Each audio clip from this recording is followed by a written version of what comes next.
Foundations. We kind of get caught up in the attitude or the thought that I'm a son or daughter of God. And we've talked about this before as well. I'm a joint heir with Christ and all these blessings and things that I'm privileges that belong to me because of that. And all of those things are true. Foundations. Understanding the Jewish foundations of our Christian faith. With Robbo Robinson and Mandy Warby. We've been learning about the names of God, and in this program we're going to learn about the name Adonai and what it means. In fact, the context of this name is crucially important for us to understand because it's very much tied to our salvation. Psalm 16, 1 and 2, it says, "Preserve me, O God, for I take refuge in you. I said to Yahweh, you are my Adonai, my goodness is nothing apart from you." Now, just taken by itself, you kind of think, I don't know what that means. But the point of reading that is where the name Adonai comes in, which is what the name we're going to look at this time. The Hebrew name Adonai is a plural form of the word Adon, and Adon means Lord, Master, or Owner. And the word Adon, it's derived from the Ugaritic language, which is a Northwest Semitic language. And that's kind of where its origins come from. And that word means Lord or Father even. And now in the Tanakh, which was the Old Covenant, the word Adon can refer to men and angels as well as to God himself. And God is referred to as the Lord of Lords. The interesting thing about when they were translating the name of God, they often would just translate it either Yahweh or Adonai. From there, it always just became Lord. But that is diminishing from his name because Lord is actually more of a title than a name. So oftentimes when you read the word Lord, in the Old Covenant in particular, if you actually were to look at the original Hebrew word, it's often Adonai or Yahweh. And that is a name. It's not a title. Yeah, that's right. So it's quite diminished when you read it in the English in many respects. Now, and the name Adonai demonstrates this other facet of God and the kind of relationship that he wants to have with his people. He is our Lord and our Master. He's also our owner. We're his slaves. You know, somebody who owns another person is a slave. He's talking about a slave. Now, we absolutely hate that. We have discussed this on previous episodes. We absolutely hate this connotation. And I guess it's quite a foreign concept to us in the West these days, isn't it? Absolutely. The whole idea of slavery, us being a slave or being owned by someone, we don't really understand how that would work. We don't like it at all. In fact, we are so big on our own independence, on our rights, on, me. Whereas a slave actually doesn't have any rights. It's not about me. They are told what to wear.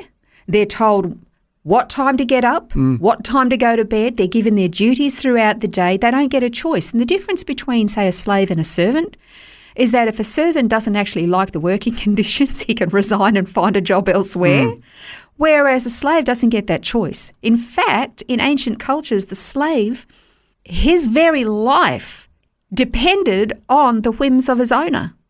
And so we look at that and we go, this is appalling. It's like God being jealous, Elkanah. And we kind of go, oh, that's really bad. But in that context of a marriage relationship, it was a righteous response in the attribute that God was presenting. So when it comes to us being God's slaves and him being our owner, our master, as Adonai, you have to look at the context of what it meant. I mean, when God spoke to his people, he actually warned them, you look after the slaves and the foreigner who's in your land. You remember what it was like when you were a slave in Egypt and how bad you had it. Make sure you never, ever do that. And if you look at the role of a master, a slave owner, he had all the responsibility. The slave had one responsibility, and that was obey. That was it. Do as you're told. Exactly. That was it. This is your duty. Now fulfill it. But for the owner, for the master, he had to make sure that the food was provided for the slave, the clothing, medical treatment, shelter, a bed, his whole family, if he had the family, or everything had to be provided for the family. All the responsibility for the slave rested on the slave owner.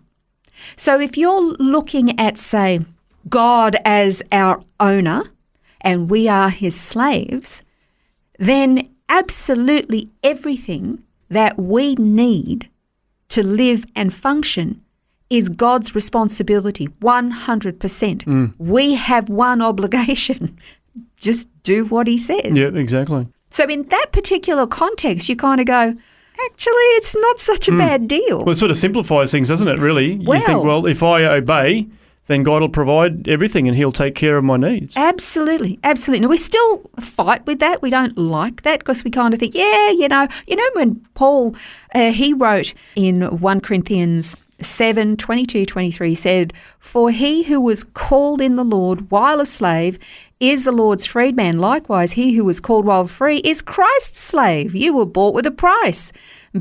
Don't become slaves of men." So he was talking about, it's good to be a slave of Christ. Yeah. And we read those kind of verses and we kind of think, oh, isn't that lovely? That's very spiritual. And then we leave it and you go, I'm me, I'm independent, I still have my rights. Yeah. And the other thing too is that we kind of get caught up in the attitude or the thought that I'm a son or daughter of God. And we've talked about this before as well. I'm a joint heir with Christ and all these blessings and things that I'm privileges that belong to me because of that. And all of those things are true. But just like all these names that we have of God that reveal to us different facets of his nature and character, he is a jealous God. He is also our owner. He is also a God who sees. He's also all-powerful. He's also all-preeminent. And so many more things that we're going to learn about him and his nature and character that are represented in his names. But those things are often demonstrated at certain times.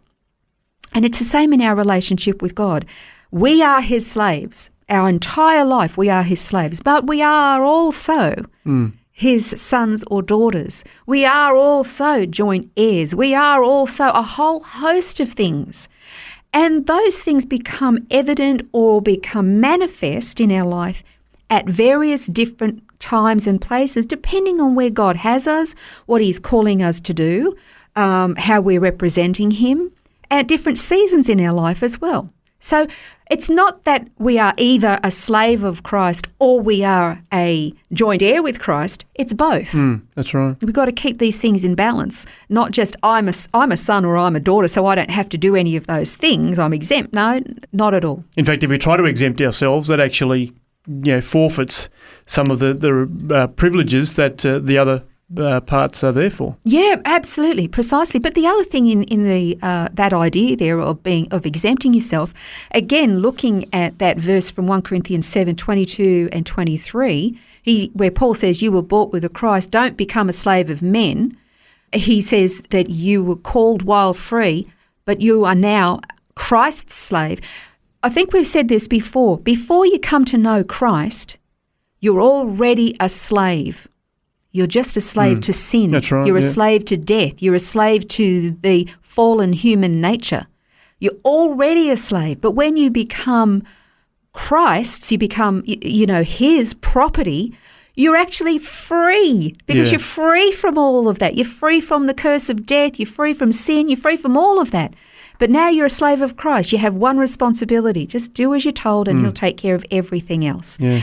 And I think why this is so important for us to understand this is because he has presented himself as Adonai, our master, our owner. And this was something he presented himself as and revealed himself as in the Old Covenant as well. So we get this representation of slave and ownership between God and his people, Old and New Covenant. It's not something that you can just think, oh, it's old so we don't need it anymore. No. This is who God is and how he wants to relate to us. And it's actually for our benefit. That's right. It takes a little bit of wrapping our minds around and understanding what that all means. But, as you say, there are some huge positives in there as well. And once again, there's lots more in the notes that you can have a look at off our website. But we encourage you to study up on the name Adonai and understand its full meaning. Well, next time on the program, we're going to look at another one of the names of God, and that is Yahweh. This has been Foundations, a look at the Jewish foundations of our Christian faith. For study notes, resources and more, see vision.org.au/foundations.